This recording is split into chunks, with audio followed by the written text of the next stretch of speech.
tan-aw pa lang, daw magtuo ka nga usa ka mahalon nga parol kini. Apan mga kapuso, tutok kay pagbalik. Kay kining mabulokong mga parol ginama sa mga iglalabay nga plastic bottles ug ligid. You heard it right, mga kapuso. Ang nagpaluyon ining parol kay usa ka waraynon gikan sa Tacloban City nga si Manning Lauzon. Karong buntaga ato siyang hinabion kun asa siya nakaidiya niini ug unsay dakong natabang niini sa ilang pamilya. Dinhi lang sa GMA Regional TV Live. Parol gikan sa mga butang iglalabay makauban nato. Mga kapuso, ang tighimon ini gikan sa dakbayan sa Tacloban si Sir Manning Lauzon. Maupay na aga, Sir Manning. Welcome sa GMA Regional TV Live. Kumusta ka this morning, sir? Okay, Manyaga. Sir Nico. Salamat, sir, for joining us. It's nice to meet you. Pag-usapan natin, sir, itong mga parol mo na nakakabangha, napakaganda. Saan mo nakuhang ideya, sir, sa paggawa nito?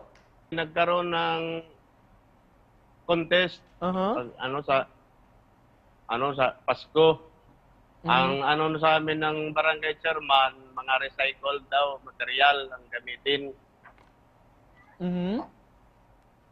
Tingin lang ako ng tingin, hindi pa ako yun kasali. Tinignan ko lang kung anong mga recycle yung ginagamit nila. Hanggang sa pagkasunod na taon, ginawa ko na yung nakita ko. Ilang taon ka na, Mahilig sir, sa na recycle. gumagawa nitong mga parol, sir? 4 na taon pa lang. 4 na taon, oo.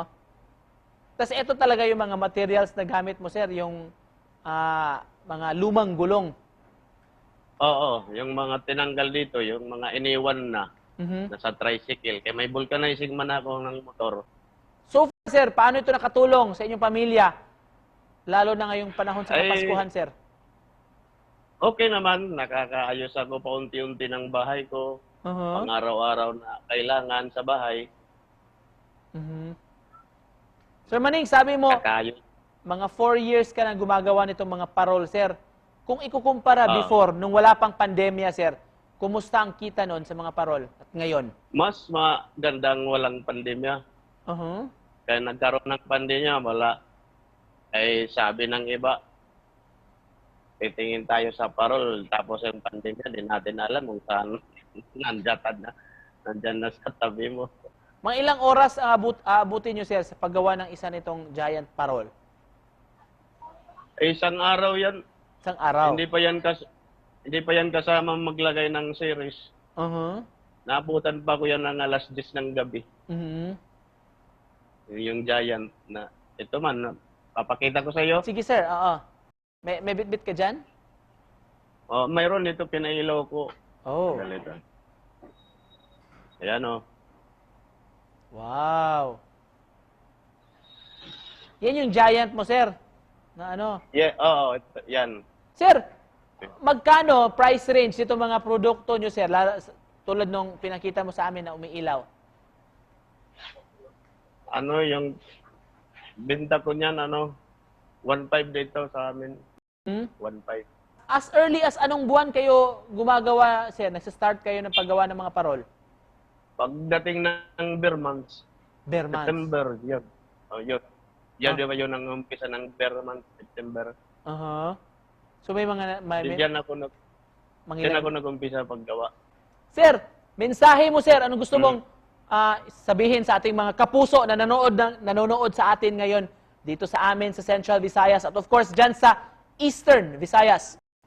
Magandang araw po, mga kapuso. Ang mga mahilig sa recycle na parol, punta lang kayo dito sa Barangay 6, Ticlaudio, Tacloban City. Hanapin nyo lang si Manning. Manning Parol, maram na ito, alam na nila yun. Kaya sa Facebook, Lilibet Lauzon.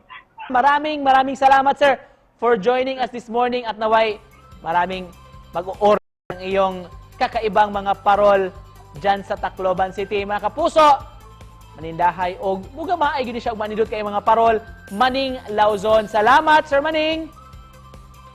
Maraming salamat din, Tego. Thank you, sir. Ingat ka dyan. Sa mo sa parol ko. Salamat.